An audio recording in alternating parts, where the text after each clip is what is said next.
Lods, ang pagtanggal ng seedling dito sa seedling tray natin is kailangan nating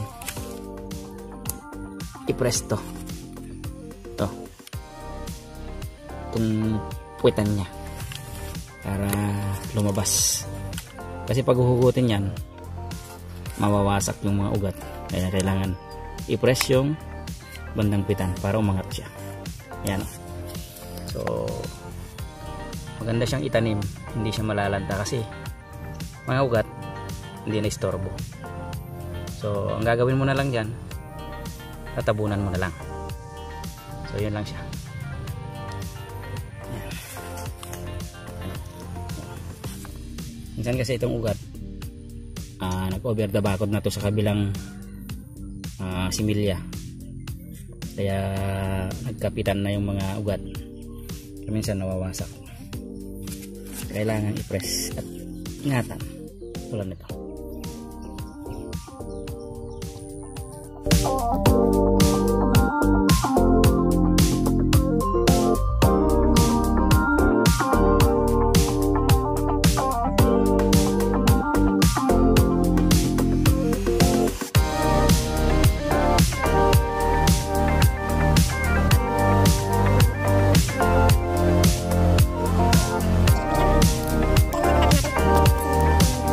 Spasyo na kailangan lang nating i-fill, no? Kasi sayang naman, para ma-maximize natin yung mga bakante. So gawin natin, tamnan na lang natin siya ng sili panigang, kasi ito yung pang mabilisan eh. So bali 2 tray na to.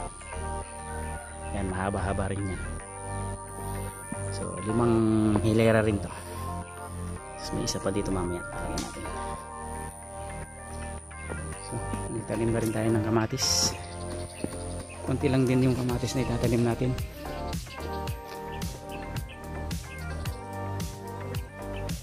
Kasi itong maluwang na to, yan ang pupunuin natin ng talong. Talong ang itatanim natin dyan para mapakinabangan natin ng medyo mahabang panahon. Kasi itong mga kamatis, sili medyo ano lang to, short period of time lang to natin na pwedeng pagharbesan. Unlike talong, kung maayos ang pag-aalaga natin, abutin ng 1 year. So kayang-kaya 1 taon ang buhay ng talong. So tara guys, samahan nyo ako magtanim ng bagong siling panigang. So ang advice ko dun sa mga gustong magtanim ng siling panigang, kung may mabibilhan naman kayong mga seedling, bumili na kayo kaysa naman magpunlak. Mas maganda bumili ka na lang, kasi ang isang piraso nito 2 pesos lang. 2 pesos lang ang bili ko nito. So certified seed naman to, tsaka napaka ganda nung bulas niya. So napakagandang itanim, saktong sakto. Tanim lang natin siya kapag makulimlim ang panahon, at siyempre paghapon at early in the morning, doon natin siya itanim para hindi siya masaktan, hindi siya malalanta.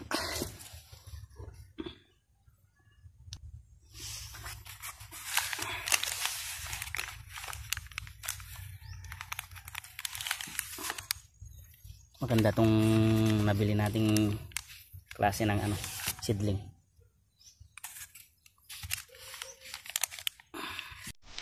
Ayan siya.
Hindi tayo gumagamit ng plastic mulch.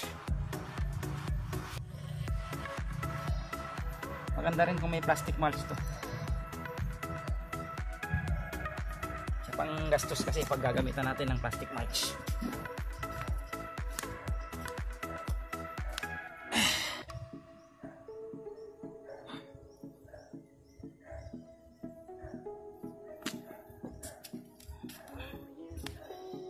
Importante na cultivate araw-araw siya para yung nakatagong bakterya sa loob lalabas, maaarawan.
Kadali magtanim.